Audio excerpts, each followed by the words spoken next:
Good morning, everybody. Book Bandit here.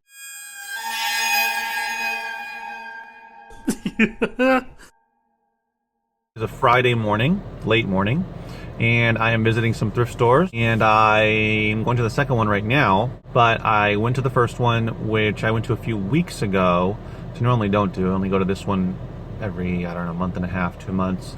But because I'm trying to get more books and whatnot to send in, I'm going to them more often. I sound like a broken record, I know. I wasn't expecting much because I'd been there recently, but I found a few books, quick flip books, about half a dozen or so, 2 VHSs, and then I was looking at the CDs briefly, and this one, this big CD set stood out to me because it's big, so I thought I'd look it up. It is the Singers Unlimited Magic Voices, and it's kind of in rough shape. I don't know if you can tell by, there you go, I can see that. It's got a little bit of a tear there. It's got a tear, oops. It's got a tear down there, which is kind of bad, and the surface is a little bit banged up.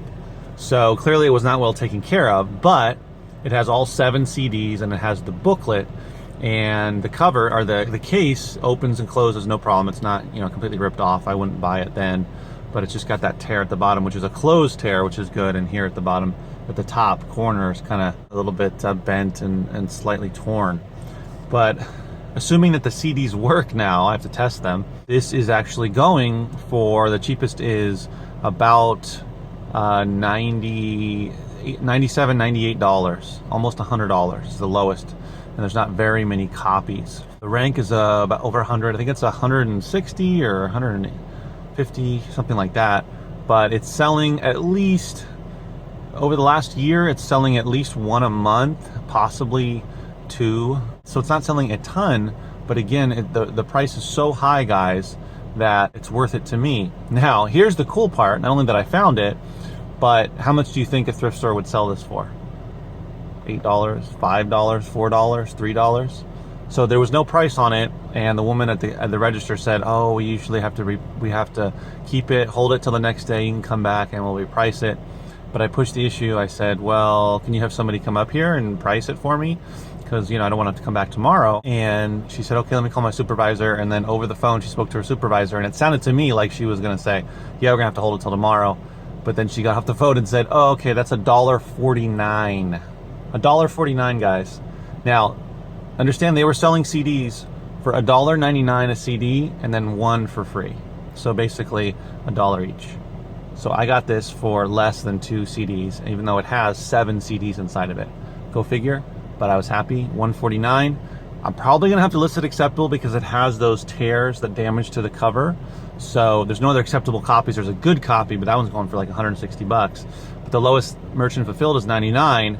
So I figure list it for, I don't know, $79.99, something like that. Then it should sell, and I'll put photos. This is one where it's a specialty item. I don't usually send these in. Don't find them that often. So I'll take pictures of it, take pictures of the tears, take pictures of the booklet, of the CDs, etc., and send it in, and it should sell. So a good pickup. You never know what you're gonna find. Just got finished at the second thrift store, and the books are basically pretty bad there. I usually go to look at VHSs, a little bit of books, and that's about it.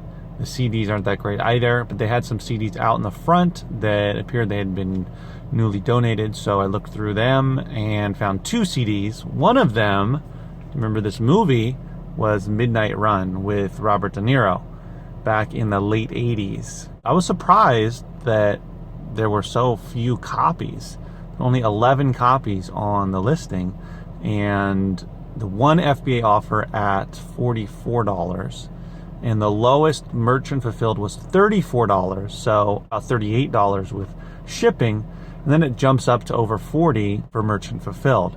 So I could at least list this at about $39.95, and it should sell pretty, not super quick, but in a few months at least. It sells steady, but not a lot of copies. So that's always good when you find these that have a demand, a steady demand. I mean, clearly if it has a high multiple sales a day demand, that's even better. But the ones that like this that are rare, there's not that many copies, but they still have a steady demand, are great because the prices are going to be higher. Around a $40 CD, got it for 99 cents, and there have been around 20 sales over the last 12 months based upon Camel. So it's about 1 to 2 sales a month, at least a sale a month. Some months will be 2 or 3 sales even, but at least 1 or 2 a month. So I predict hopefully within 3 months to sell this, as long as I price it pretty competitively. You know, I can price it at where the other FBA seller is. My copy is probably good. It could be very good. Just that the case has a little bit of wear on it. Doesn't have any cracks. And I think the artwork's pretty good as long as the CD, of course, plays. I'm probably going to price it around 40 bucks, try to get the next sale. But even if I have to drop it to $35, even $30, to turn $1 into $30 or $35 is awesome, especially for a CD. There's not a ton of CDs that are going for over $30, $40, but there's enough of them to definitely make it worth looking into CDs. And so this is my second good CD find. So combined, the first set, CD set or CD box set that I found, I should list for anywhere between probably around $70, $80, something like that.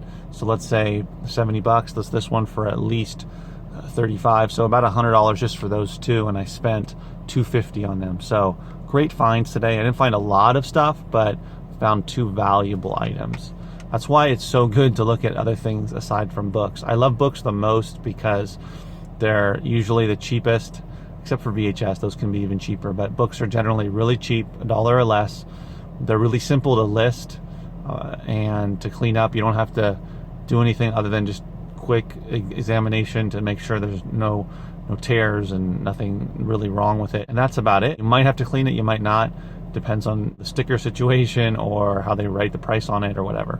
But by and large, it's pretty simple. But that's why I like to diversify, because sometimes there's not that many books, but there's a few CDs and maybe a couple of VHSs as well. I got 3 VHSs today and 3 CDs, you know, the box set, and then 2 individual CDs, and the rest were books. So I got over 10, maybe a dozen or so items, which is not that many, like I said, not that much, but you know, when you're able to diversify, you can find some more valuable stuff. So hopefully you're finding some stuff out there as well. So that's it for today for sourcing. And tomorrow, Saturday, I'm going to a bag sale that happens once a month, and it's pretty inexpensive, and it's hit or miss. So I found some really good stuff there. And sometimes I go and I only find 15 books. Sometimes I find double, triple that. Well, maybe not triple that, but 20 to 30 books. So it's really inexpensive though, and it's pretty close to where I live. So it should be definitely worth it to go. And it's one of those that I've been going to since last year.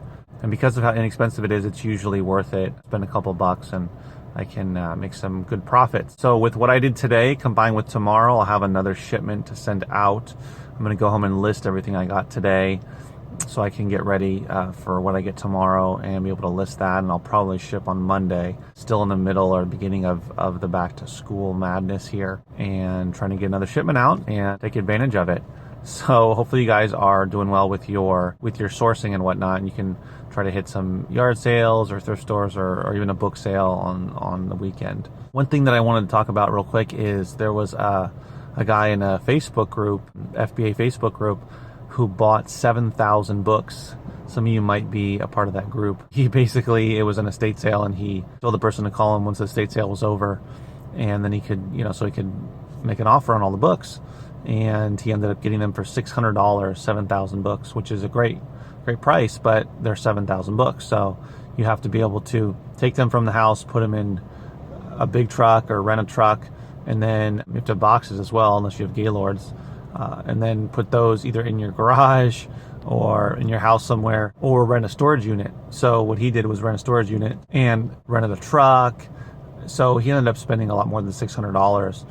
And he's predicting that he'll sell around 10%. And if he does, that's great. He'll definitely make some good money.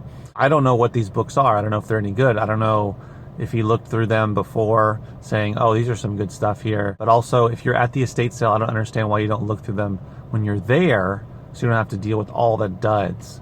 Now, granted, he says that he takes some of the duds to half-price books, which I don't have, and they give him credit. So that's good. But I just want to make the point that sometimes you have to go through that kind of stuff to figure out, like a bulk buy, like I did with the Gaylords, and I've done with CDs, to figure out if you like to do it. When I found that I don't necessarily like, generally speaking, to do book bulk buys, but I don't mind CDs because they're much smaller to deal with. I'll take 1,000 CDs over 1,000 books any day, unless of course the books are great. So they are school related or a lot of nonfiction in good condition, that sort of thing. But you kind of have to figure out what works for you. If you don't mind laying out the money and doing all the labor, the manual labor of hauling all those books to and from different places, transporting them, that sort of thing, then you should definitely do it. But if you don't like to do that, then you should cherry pick. That's what I prefer to do with the books, because they are heavy and they're difficult to deal with in bulk unless you have the space, have the time, have the patience. I wish him the best of luck. I hope that he ends up being able to sell 10% and that he makes way more than what he spent. It depends on each person. Everyone's different. And the bulk buy route is for some people and it's not for others. But sometimes you just have to test it out to see if you like it. And then you can go from there. So happy scouting, happy sourcing.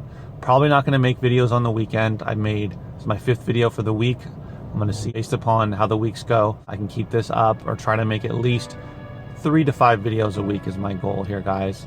I wanted to make 5 videos this week. I did it. Yay. So I came back strong this week, and I will set a goal for next week to at least make 3, but hopefully 4 or 5 as well. So we'll see. So good luck out there with your sourcing. Keep it up. Hopefully you're selling a lot of books. And as always, remember, keep booking.